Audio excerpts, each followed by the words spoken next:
Are you looking for some fun and unique new DIYs for fall? Well, stay tuned. Hi, my name is Leslie and welcome to Happy Tuesday, where we do crafts and DIYs and home decor and more.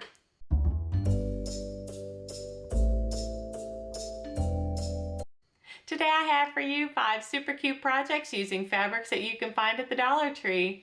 Don't forget to stick around to the very end and I'll have a hint on one of next week's projects. So let's get started.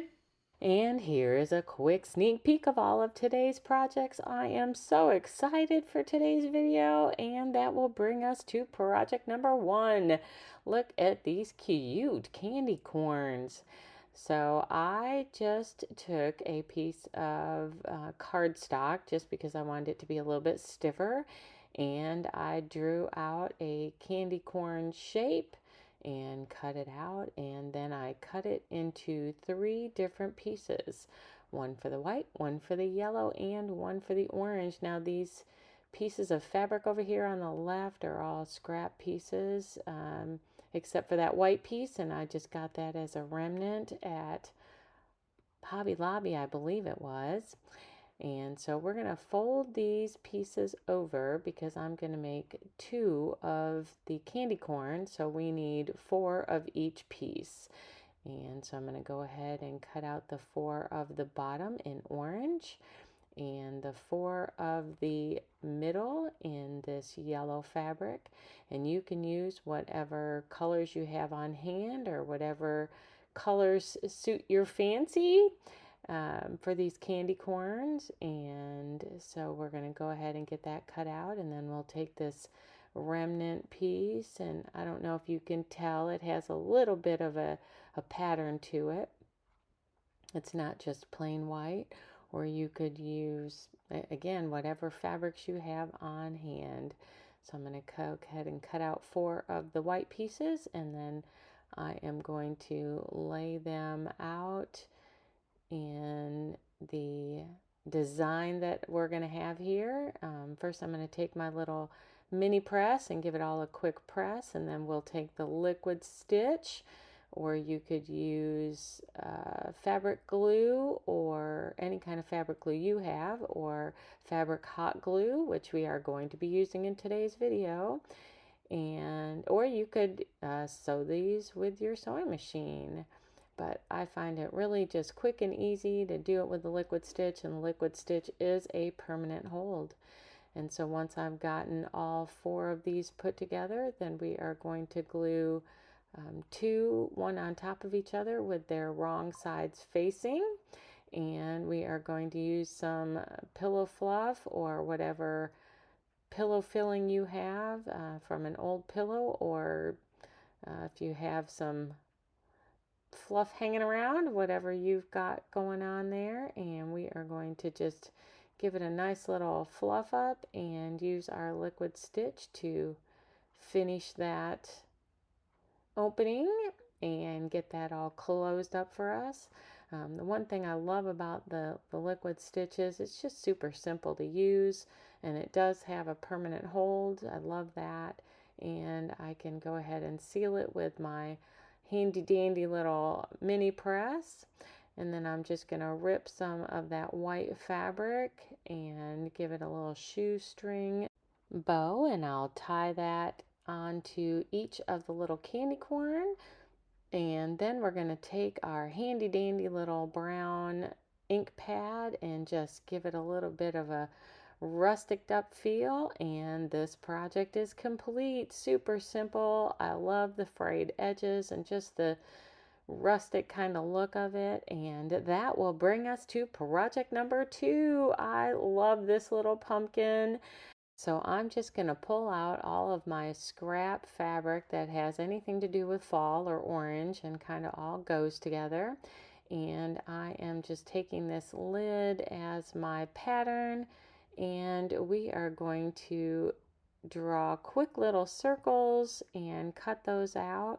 So I've doubled the fabric over and have the inside on the inside, and I am going to do 2 of each color, which gives me a total of 28 circles for a total of 14 different little pillow pieces we're going to make.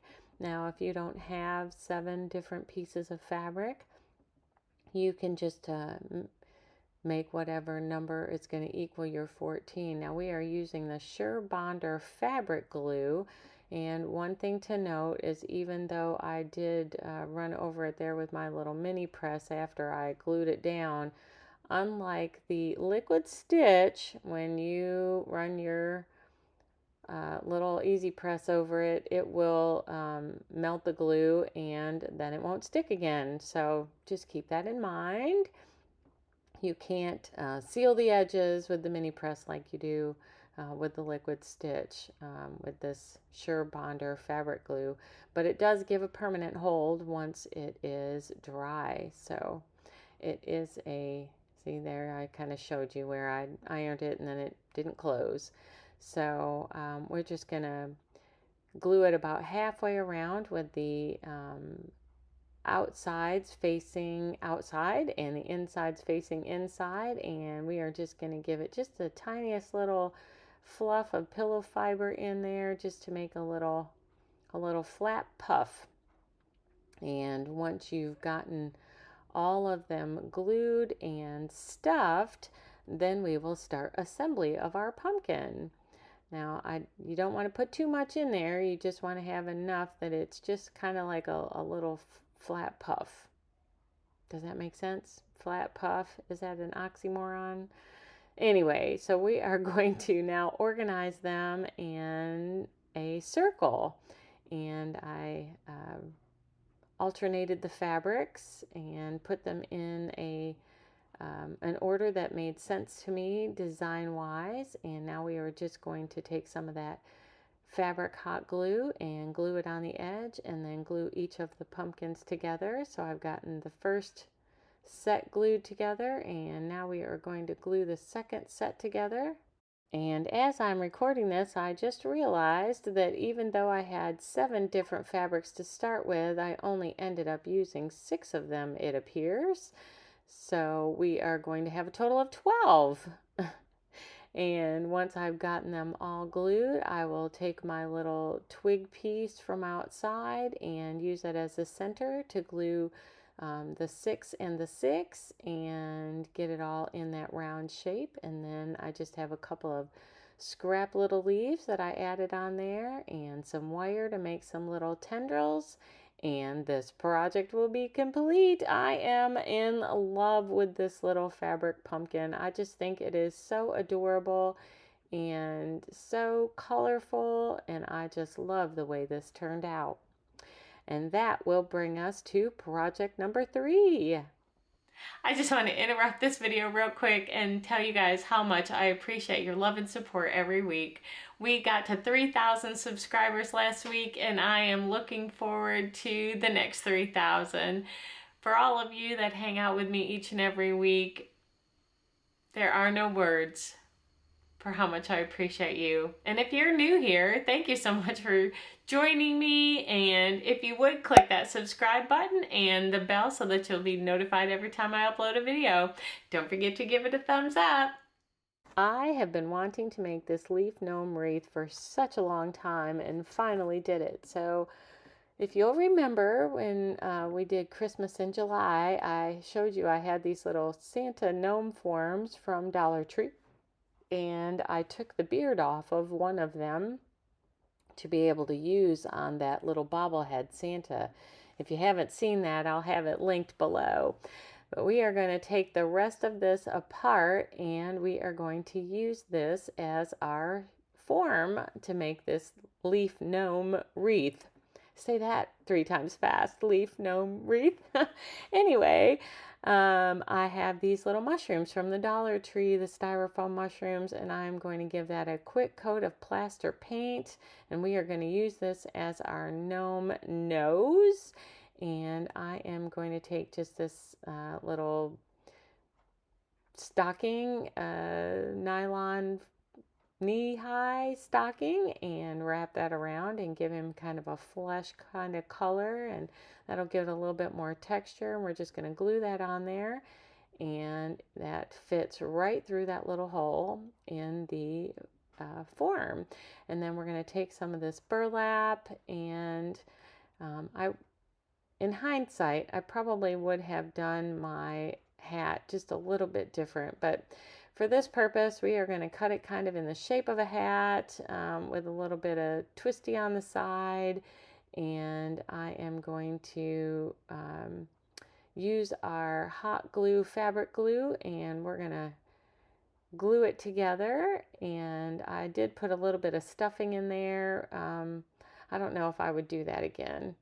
I think I would maybe use a different fabric that wasn't so stiff for the hat, and I don't know that I would have given it that little hook look.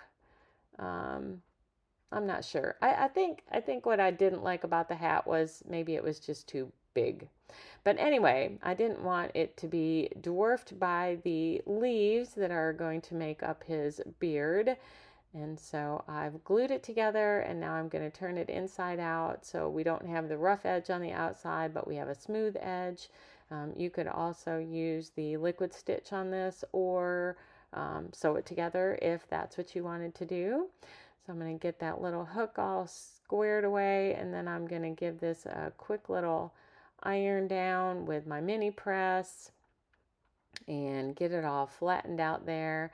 And once I've gotten that done, then I am also going to roll up the edges on the bottom of the hat and give it kind of a little cuff look, because we are going to put a few little flowers in there. And maybe I would have made the cuff a little bit bigger too. Not sure about that, but so here we go. We are going to form fit our hat now to our gnome figure. And I think, yeah, this is where I kind of thought about making that a little bit less big, but we're going to go with it. So I am just going to give it some stuffing so that it stays in the shape that I want it. And we are going to put that back on his head, and I will fold it over and kind of glue it down a little bit and get it glued all to that form. And that's his little hat. And now we've got that kind of figured out. I'm just going to take these leaf picks, and I believe I bought these at Dollar General. They were a little bit fuller than the ones that you can get at Dollar Tree, but you can also use the ones at Dollar Tree just fine. And we are just going to stuff those up inside that little form where the beard was on that Santa gnome. And then I'm going to take some wire and just secure them down in a couple of different places so they don't move. Although once I had them stuffed in there, they were pretty secure. But just in case, because this will be hanging on my front door, I secured it down with some of that floral wire from the Dollar Tree, and kind of fluff out his beard so it fills in all the places. And if there are any places that show, you can, take some extra leaves and just glue those around his little nose. And once you've got that all nice and secure, then we are going to go ahead and start decorating his little hat. So I just pulled some little flower picks and little cattail pick, and I am just going to cut a few of those pieces and glue them together, and then glue them inside his hat. And I'll add a little bow with some I'm trying to remember where I got that ribbon from. Maybe it was Michael's on clearance, or maybe it was Hobby Lobby on clearance. But I usually buy all of my wreath, all of my ribbon on a clearance.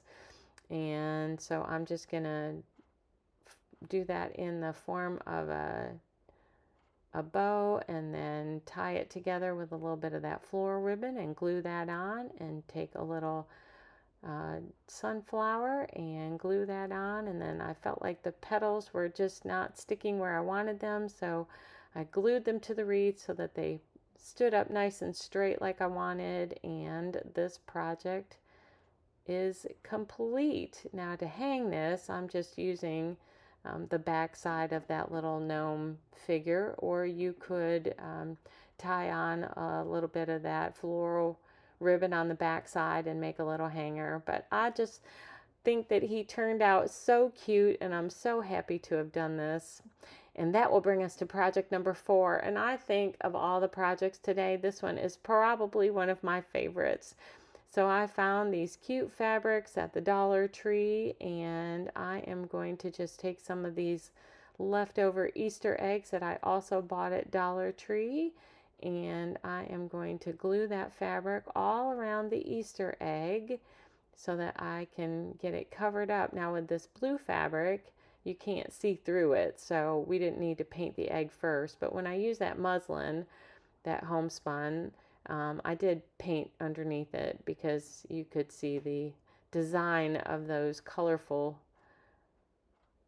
little eggs there. Now if you have the white eggs, then you wouldn't need to paint them at all. But I am going to just get this fabric all glued down, and you want to glue it so that all your ends are at the bigger part of your egg, because we are going to take some twine and we are going to wrap that around the top of the bigger part of the egg. So the little skinnier part is going to be the bottom of our acorn, and the bigger part at the top is going to be the top of our acorn, and we are using this jute twine to make the top of our acorn. And I just thought it gave it a little bit of texture, and I thought it turned out really cute. Now the very tip top of our acorn is just going to be a scrap piece of twigs from outside, and we'll do that as we get closer to the top. So I'm just taking that hot glue and wrapping that twine around until we get to the very top. And once we get that last couple of little pieces of twine, I'm going to cut that twig down and glue it to the top, and then glue that last piece of twine around it. And I decided that wasn't really as thick as I wanted, so you can either use a thicker jute, or I just wrap mine again around a second time and just put a little bit of hot glue and wrap the twine around until I got it all the way back up to the top and glued that down. And look at our little acorn. And then for all those little frayed edges, I just carefully took a lighter and burned those off. Now for the muslin, of course, I'm taking some of this, I believe it's hazelnut chalk paint by Waverly, and I'm just going to give this little egg 2 coats of that paint to cover up those green and white polka dots, so that you're not seeing that through the fabric, because that muslin isn't as thick or as opaque as the blue fabrics were. And you can use any fabrics you wanted. That's completely up to you and whatever your design colors are. I really like the blue look. I loved that mushroom fabric, and that's kind of where my inspiration started with this, that I bought at Dollar Tree, that very first one that I did. And then, so I made 3 eggs with fabric on them, and then we are going to take the last 2 eggs and we're just going to paint those and wrap that twine around to give it that top. And who knows, I have a couple other ideas for some different acorns we may try in another video. But I made these 5 and I just love them so much, and they fit perfectly in that little bowl from the Dollar Tree and add nicely to my decor. And that'll bring us to our final project, project number 5. And we're going to use one of these styrofoam pumpkins that you can get at the Dollar Tree. Now I had some of the white ones left over from last year. I haven't seen them yet this year, but you can paint over any color pumpkin you wanted, or if it's orange and you're fine with that, then just leave it orange. I covered mine in a plaster colored paint just so that if any of it showed through, that's the look I was getting.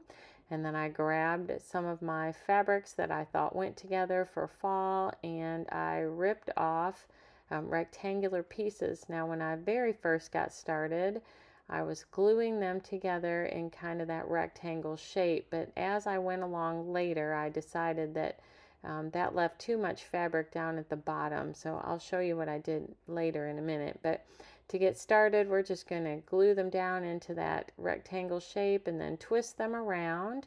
And you'll give a little bit of glue at the bottom and then a little bit of glue at the top. Now I created a hole where I took out the stem of that pumpkin, and the fabric will go right inside that hole. And we're just going to alternate the different fabrics, and I want to say I probably had 7 or 8 different fabrics. And here's what I did later is I took it kind of more at a diagonal, and that way I only had a little skinny piece of fabric at the bottom, so we're not, creating too much more of a bunch. And then I twisted it around until I got it to the look that I wanted, and then took the last of that fabric and put a little bit of glue on it and shoved it inside that little hole up at the top. And we just continue that around, alternating those fabrics until I get the whole pumpkin covered in the design that I wanted, and have all of those little white edges and pieces all covered. Now I think I want to say I maybe used 7 different fabrics, and I believe I had 3 of each, maybe 4 of each piece that it took to wrap around that one pumpkin. And then I'm going to take some of this foam board and cut it into a circle, and we're going to use that as the base to glue on to the bottom of our pumpkin. And I am going to cover it in a piece of that brown paper, and I'm also going to use that brown paper, and it's just scrap brown paper, came wrapped in something I got in the mail. Anyway, I am also going to use the remainder of that and twist it into a stem for the pumpkin. So we're just going to cover this foam board circle with our paper bag there, or brown paper. And we are going to place that at the bottom of our pumpkin. And I'm just going to use some regular old craft glue to get that on there. And I didn't show you twisting the rest of that brown paper and gluing it on, but that's what I did to make the stem. And then I'm going to use some of these leaves that are left over from something and add those onto the pumpkin as a little bit of decor. And then I made some of those wire tendrils, and this project is complete. And I love the way this pumpkin and that circle pumpkin all look together along with my candy corn, and I just think it's all such a cute little look. And here's the final look at that gnome wreath. Let me know what was your favorite project today. Leave me a comment below and let me know. Thank you so much for hanging out with me today. I really did enjoy our time together. Now, since you stuck around till the very end, here's your hint on one of next week's projects. You are going to need some of the little beads. I got these at the Dollar Tree, and some wire and some raffia. Or if you have that little hula skirt, that would work too. But until then, make it a great day and happy Tuesday!